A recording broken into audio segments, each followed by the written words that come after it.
यिर्मयाह भविष्यवक्ता की पुस्तक अध्याय 8। यिर्मयाह भविष्यवक्ता की पुस्तक अध्याय 8। यहोवा की यह वाणी है कि उस समय यहूदा के राजाओं, हकीमों, याजकों और भविष्यवक्ताओं और यरूशलेम के और रहने वालों की हड्डियां कब्रों में से निकालकर सूर्य, चंद्रमा और आकाश के सारे गण के सामने फैलाई जाएगी, क्योंकि वे उन्हीं से प्रेम रखते और उन्हीं की सेवा करते और उन्हीं के पीछे चलते और उन्हीं के पास जाया करते और उन्हीं को दंडवत करते थे। और वे न तो इकट्ठी की जाएगी और न कब्र में रखी जाएगी, वरन खाद के समान भूमि के ऊपर पड़ी रहेगी। और इस बुरे कुल में से जो लोग उन सब स्थानों में जिनमें मैं उनको हाँक दूंगा चले जाएंगे, तब जीवन से अधिक मृत्यु ही को चाहेंगे। सेनाओं के यहोवा की यही वाणी है। फिर तू उनसे यह भी कह कि यहोवा यो कहता है कि जब कोई गिरता है तब क्या वह फिर नहीं उठता? जब कोई भटक जाता है तब क्या वह लौट नहीं आता? फिर क्या कारण है कि ये यरूशलेमी लोग सदा अधिक दूर दूर भटकते जाते हैं? ये छल को नहीं छोड़ते और फिर लौटने से इनकार करते हैं। मैंने ध्यान देकर सुना, परंतु ये ठीक नहीं बोलते। इनमें से किसी ने अपनी बुराई से पछताकर नहीं कहा कि हाय, मैंने यह क्या किया है। जैसा घोड़ा लड़ाई में वेग से दौड़ता है, वैसे ही इनमें से एक एक जन अपनी दौड़ में दौड़ता है।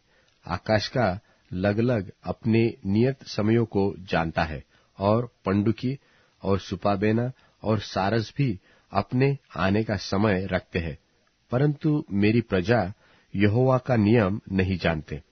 तुम क्यों कर कह रहे हो कि हम तो बुद्धिमान हैं और यहोवा की दी हुई व्यवस्था हमारे पास है, परंतु उनके शास्त्रियों ने उसका झूठा विवरण लिखकर उसको झूठा बना दिया है।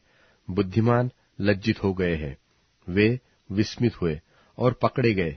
देखो, उन्होंने यहोवा के वचन को निकम्मा जाना है, सो बुद्धि उनमें कहाँ रही? इस कारण मैं उनकी स्त्रियों को दूसरे पुरुषों के और उनके खेत दूसरे अधिकारियों के वश में कर दूंगा, क्योंकि छोटे से लेकर बड़े तक वे सब के सब लालची है। और क्या भविष्यवक्ता, क्या याजक, वे सब के सब छल के काम करते हैं।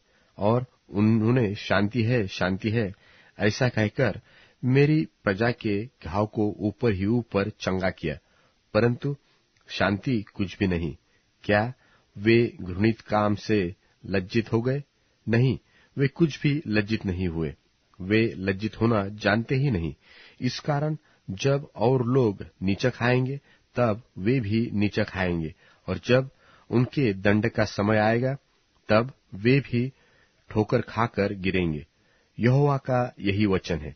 यहोवा की यह भी वाणी है कि मैं उन सबों का अंत कर दूंगा। न तो उनकी दाखलताओं में दाख पाई जाएगी और न अंजीर के वृक्ष में अंजीर, वरन उनके पत्ते भी सूख जाएंगे। इस प्रकार जो कुछ मैंने उन्हें दिया है वह उनके पास से जाता रहेगा।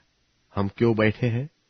आओ, हम चलकर गढ़वाले नगरों में इकट्ठे नाश हो जाए, क्योंकि हमारा परमेश्वर यहोवा हमको नाश करना चाहता है। हमने तो यहोवा के विरुद्ध पाप किया है, इसलिए उसने हमको विष पिलाया है।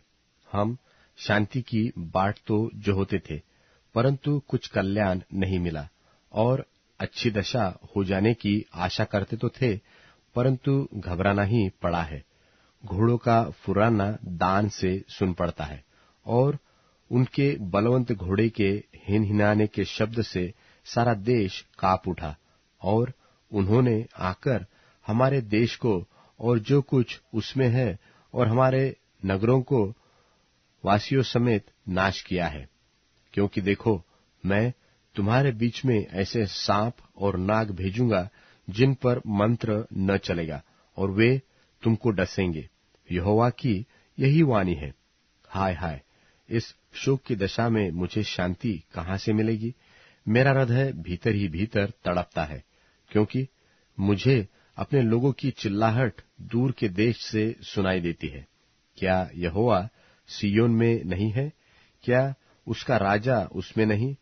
उन्होंने मुझको अपनी खोदी हुई मूर्तों और परदेश की व्यर्थ वस्तुओं के द्वारा क्यों क्रोध दिलाया है? कटनी का समय बीत गया, फल तोड़ने की ऋतु भी बीत गई, और हमारा उद्धार नहीं हुआ।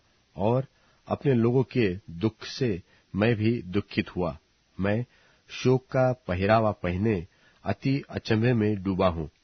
क्या गिलाद देश में कुछ बलसान की औषधि नहीं? क्या उसमें अब कोई वैद्य नहीं? यदि है तो मेरे लोगों के घाव क्यों चंगे नहीं हुए?